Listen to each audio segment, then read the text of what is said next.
It's amazing how different I feel when I get 3 nights of 7 hours of sleep and then I get 3 nights of 9 hours of sleep. I feel like a whole different person. I've heard you like to sleep. I've also heard that you like to go to bed earlier than my 2-year-old daughter. Is that true? Yeah, I'm a big sleeper. I like to get minimum 9 hours of sleep. If I get any less, I start to feel it, especially after a couple days in a row. I just feel my best when I sleep 9 to 10 hours. Yeah, after big sessions, it can be pretty hard to wind down, especially if the session kind of runs late. After surfing pipe and stuff, after big days like that, it can be hard to wind down. I have several ways that I do it. One is just trying to eat dinner as early as possible. And usually I try to eat dinner while it's still light out, but that can be hard if I'm staying out till dark.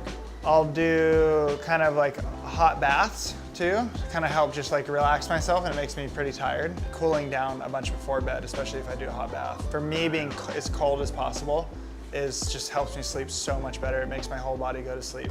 So yeah, I try to keep things really cold right before. I also drink tea and magnesium every night. And those are kind of my early dinner. Those are like my routines that I stick to that will kind of like help me wind down regardless of what I was doing in the day.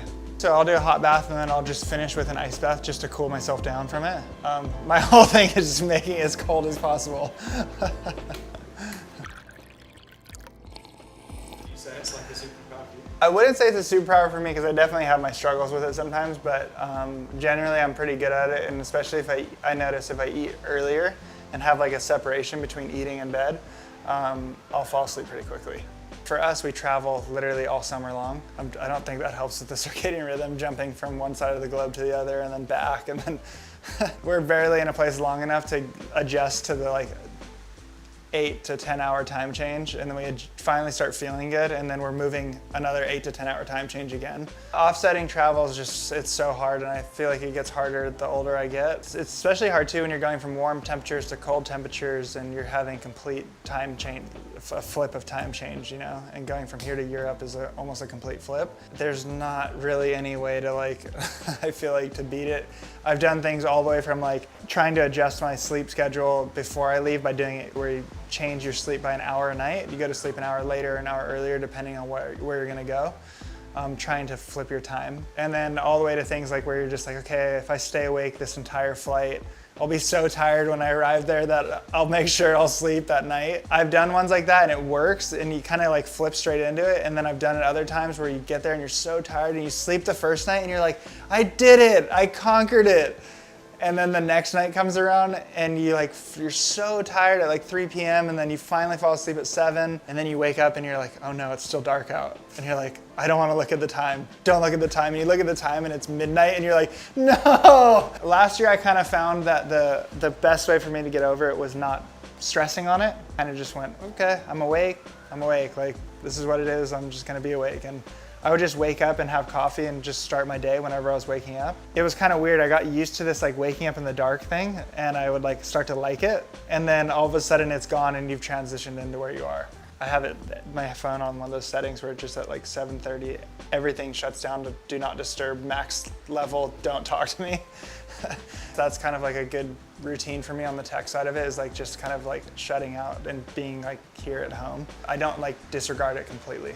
And do you find it quite easy to sleep anywhere?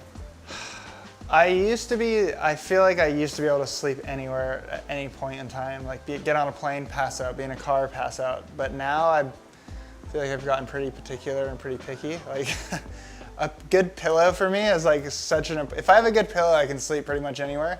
But it's just like having the right height of a pillow. If my pillow is like too thin, it pisses me off so much. Yeah, usually when we get to places for events and stuff, if I don't have a good pillow, I'll go on a pillow hunt. I think sleep is just one of the most important things. Just recovery, just everything. I just feel more alert, more awake. Way less muscle soreness.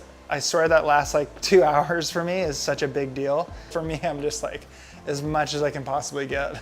Your body does adapt. You do adapt to like not enough sleep, because like we go and do boat trips on the boat and stuff, and that's like a whole different type of thing. You know, you go through these weeks where you get minimal sleep, 4 hours a night, and And like, you know, if I was getting 4 hours a night right now, I'd be like freaking out. I'd be like, I don't feel good, like things aren't good. But it's weird how like when you're in the environment for that, you just adapt to it. Like when you're on the boat, you get 4 hours a night for a week straight and you're like, it is what it is. I'm here and I'm doing it.